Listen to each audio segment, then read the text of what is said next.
YBM HSK 전략의 신 5급 쓰기 제1부분 24강 부사어 문제.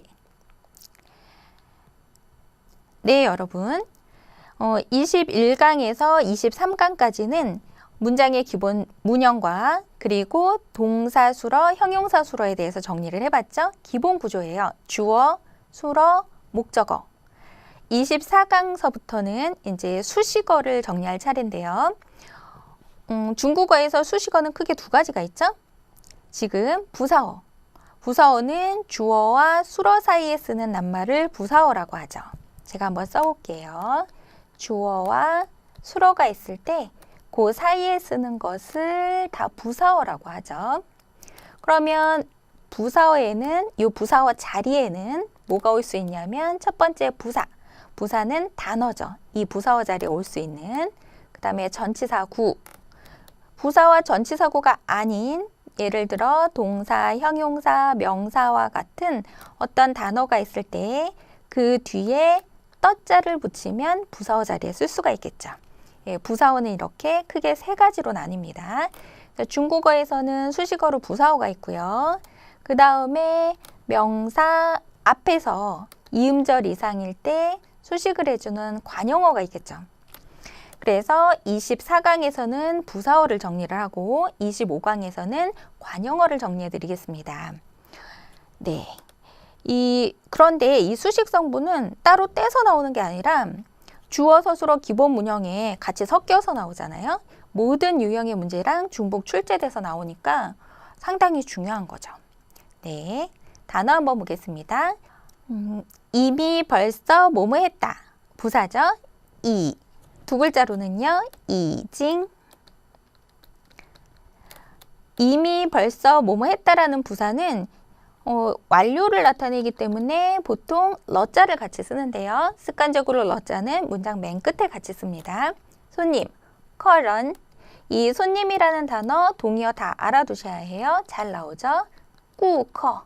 그대로 읽으면 고객, 손님, 꾸커. 하나만 더요. 지아빈, 지아빈, 내빈, 손님, 귀빈. 다 손님이라는 뜻이고요. 하나만 더요. 요커. 여행 온 손님. 다시 말하면 여행객이라는 뜻이죠. 예, 다 손님이라는 뜻입니다. 잇따라 계속해서. 루쉬. 이 잇따라 계속해서라는 뜻은 루쉬. 비슷한 말이 밑에다 써보겠습니다. 시엔호가 있고요. 그리고 하나만 더요. 우리가 알고 있는 계속하다라는 표현으로 지쉬가 있죠. 지쉬. 차이점이 있다면 지쉬는 부사가 아니라 동사고요. 전체 동사예요. 본동사. 목적어 자리에는 동사구가 오는, 동사성 어구가 오는 단어입니다. 예를 들어서 继续学习汉语, 중국어 공부를 계속하다처럼 뒤에 동사성 어구가 옵니다. 그런데 루쉬, 시엔호는 중간에 휴지기가 있어요. 뜸은 잇따라 계속해서라는 표현이죠. 예를 들어서 여러 사람들이 잇따라 어떤 장소에 들어갔다 했을 때 사람들이 조금 들어갔다가 또 조금 있다가 들어가고 이런 형태를 말하는 거죠. 네, 잇따라. 시험에 독해 일부분에도 잘 나오는 빈줄 단어입니다. 연회장,宴会厅, 들어가다, 찐루. 이 찐루는 들어가다라는 뜻이면 뒤에 목적어 자리에 장소가 나오겠죠. 예를 들면 연회장에 들어가다, 찐루,宴会厅. 이 말 말고도 어떤 시기에 접어들다라는 뜻으로도 쓰죠. 예를 들어서 현대사회에 들어가다, 접어들다라는 표현으로도 쓰는데 이 쓰기 일부분에서는 장소에 들어가다라는 표현으로 쓰입니다. 예, 빈줄 단어 확인해 보시고요. 문제 보겠습니다. 전략 1. 부사어 중에서도 부사의 위치를 확인해 보시면 돼요. 이 시험에는 부사가 하나만 나올 수도 있지만 제시어에 2개가 나올 수도 있거든요. 거기까지 살펴보겠습니다. 그런 경우에 시간하고 관련된 부사는 영향을 다 줘야 되잖아요. 영향을 미쳐야 되니까 시간하고 관련된 부사는 앞쪽에 쓰고요. 나머지 부사는 뒤쪽에 씁니다. 한번 볼게요. 이미 벌써 뭐뭐 했다. 시간 부사가 아니라 시간 관련 부사죠. 시간의 의미가 있는 시간하고 관련이 있기 때문에 이징은 보통 맨 앞쪽에 써요. 다시 말하면 주어 바로 뒤에 쓰는 경우가 대부분이죠.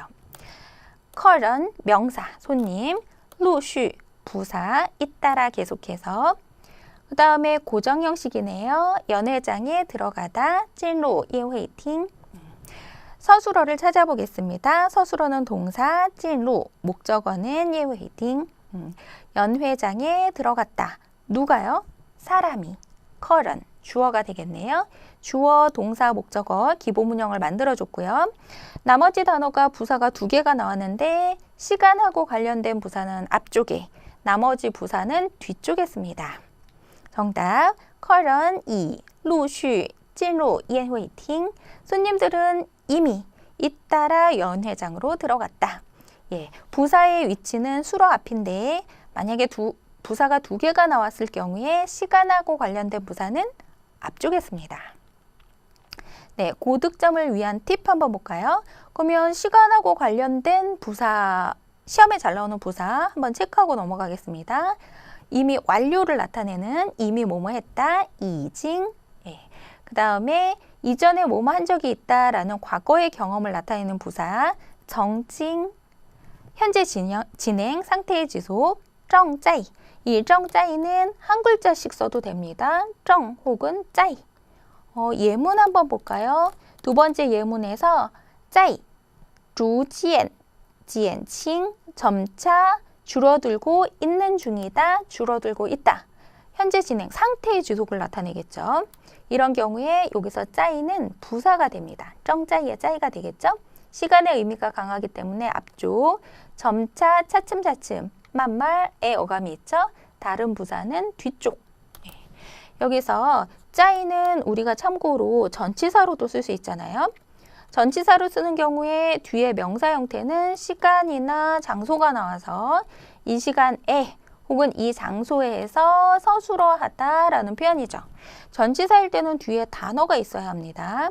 그런데 만약에 술어 앞에 짜이가 붙어 있거나 아니면 전치사 구가 있는데 그 앞에 쓴 거예요. 그러면 이건 전치사가 아니라 부사, 정짜이의 뜻인 부사가 되겠죠. 알아두셔야 하고요.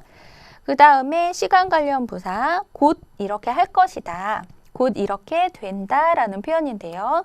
쓰기 일부분에 단골로 나오는 부사입니다. 반드시 알아두셔야 해요.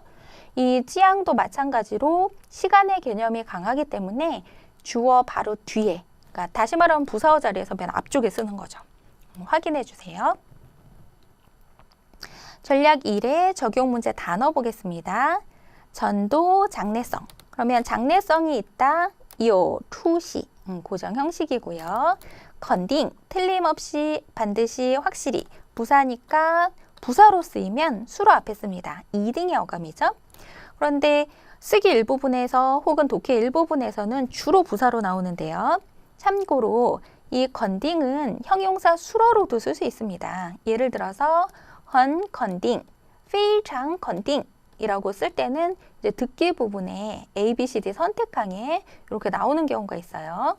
뭐 非常 건딩. 그러면 이거는 형용사 수로의 형태로 쓴 거죠. 긍정하다, 인정하다, 동의하다, 동의의 어감으로 쓴 거고요.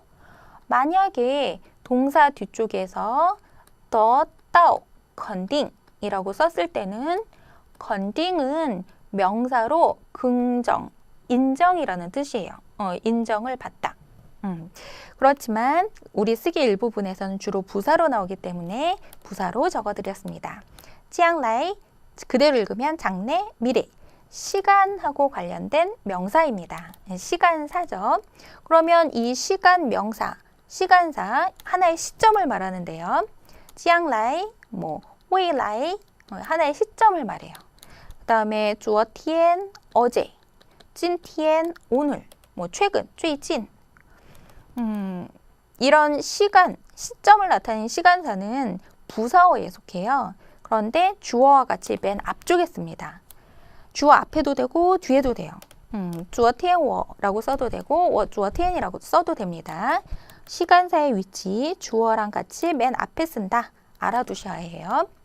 빈줄 단어 확인해 보시고요. 그 다음에 적용 문제 보겠습니다. 장래성, 전도, 미래가 있다, 없다. 고정 형식이네요. 아주 장래성이 있다. 这个孩子 수량사 중에서 숫자 자리에 나 지시대명사가 나온 형태예요. 마찬가지로 명사 형태고요. 이것, 저것 확실히 가리키는 말은 구체적인 것이기 때문에 보통 주어 자리에 씁니다. 그러면 문제 확인해 보겠습니다. 수러를 찾으시면 허이요 목적어는 투시 아주 장래성이 있다. 전도가 밝다. 누가요? 这个孩子가요. 기본 문형이고요. 부사 중에서 지양 라인은 시간사 다시 말하면 앞쪽에 쓰고요. 건딩 다른 부사는 뒤쪽에 쓰겠죠. 이 아이는 장래 앞으로 틀림없이 아주 분명히 장래성이 있다. 这个孩子将来肯定很有出息. 다음 전략 2를 보겠습니다. 전략 2는 이제 부사어 중에서 전치사 구와 부사가 같이 나왔을 때 그 위치까지 보시면 됩니다. 단어 살펴보겠습니다. 전치사 종, 어떤 시간이나 장소로부터, 장소에서. 이 종이라는 단어는 시작 혹은 출발의 의미가 있는 전치사입니다. 어떤 시간이나 장소로부터 시작하다, 장소에서 출발하다라는 의미가 있는 단어죠. 이런 뜻일 때는 동의어가 있어요. 한번 적어볼게요. 종, 쯔, 요, 다. 이 요는 시작과 출발의 의미가 있을 때만 같은 단어입니다. 참고로 알아두시고요. 그러면 전치사 뒤에는 시간이나 장소에 해당하는 명사가 나오고 이 전치사 구는 수로 앞에 쓰겠죠? 위치 한번 확인해 봤고요. 사직하다, 그만두다, 즈를 사직하다, 그만두다. 이것은 어떤 일이나 회사를 그만두다 했을 때 쓰는 말인데요. 그런데 전치사 종이라고 쓸 때는 종과 같이 쓸 때는 고정 형식으로 씁니다. 어떤 장소로부터 사직을 했다 라는 고정 형식으로 씁니다. 그러면 뭐뭐로부터 라고 해석을 하기보다는 이 회사를 그만두었다 이렇게 해석을 하시면 매끄러운 단어입니다. 이징, 시간하고 관련된 부사이니까 주어 바로 뒤에 쓰시고요. 다시 말하면 부사어 자리에 맨 앞에 쓴다는 말입니다. 맨 뒤에 습관적으로 맨 뒤에 러자랑 같이 쓰는 단어입니다. 빈줄 단어 확인해 보시고요. 그리고 문제 들어가겠습니다. 이 전략 2, 두 번째 부사어 두 번째는요. 좀 전에 말씀드린 것처럼 주어랑 수어 사이에 쓰는 요 자리에 쓰는 것을 다 부사어라고 하는데요. 만약에 부사랑 전치사 구라는 것은 단어가 두 개 있는 것을 말합니다. 전치사 뒤에 명사 형태가 나온 이 전치사 구가 있을 때 부사는 일반적으로 전치사 앞에 씁니다. 반드시 알아두시고요. 물론 몇몇 부사들은 전치사 구와 상관없이 수로 바로 앞에 쓰는 경우가 있거든요. 그렇지만 우리는 이제 빈줄 랭킹 순으로 알아보는 거니까 우선 기본 문형은 전치사 앞에 부사의 순으로 알아두시는 게 좋습니다. 이징 부사고요. 나지아공스 마찬가지로 수량사의 형태, 명사 형태인데 숫자 자리에 나라고 지시를 한 겁니다. 그러면 이 문제 중에서 수러를 찾으면 지르러 사직을 했다. 누가요? 내가요. 전치사 구는 그 중간에 쓰겠죠. 사이에. 종 뒤에는 시간이나 장소가 나오는데 의미상 장소가 나와야겠죠. 그 회사로부터 종, 나지아공스. 다음 이징이라는 부사는 전치사 앞에 씁니다. 정답 확인해 보겠습니다. 我已经从那家公司辞职了. 나는 이미 그 회사에서 사직했다. 직역을 한 거고요. 의역을 하시면 나는 이미 그 직장을 그만두었다. 네, 从什么什么辞职는 고정 형식입니다. 그래서 이 전략 2 부사어 부분은요. 주어랑 수어, 부사어 사이에 부사와 전치사구가 같이 나왔을 때 부사는 전치사 앞에 쓴다라는 것을 기억해 주세요. 참고로 어떤 부사들은 전치사구 뒤에 쓰는 경우도 있어요. 전치사구랑 상관없이 수어 앞에 쓰는 경우도 있는데 우리가 이제 우선은 빈출 랭킹 순으로 정리를 하고 있고요. 그리고 기본 문형을 정리하고 나서 나중에 다음 단계에서 보충을 하시는 것이 좋습니다. 네, 부사어 문제 확인해 봤습니다.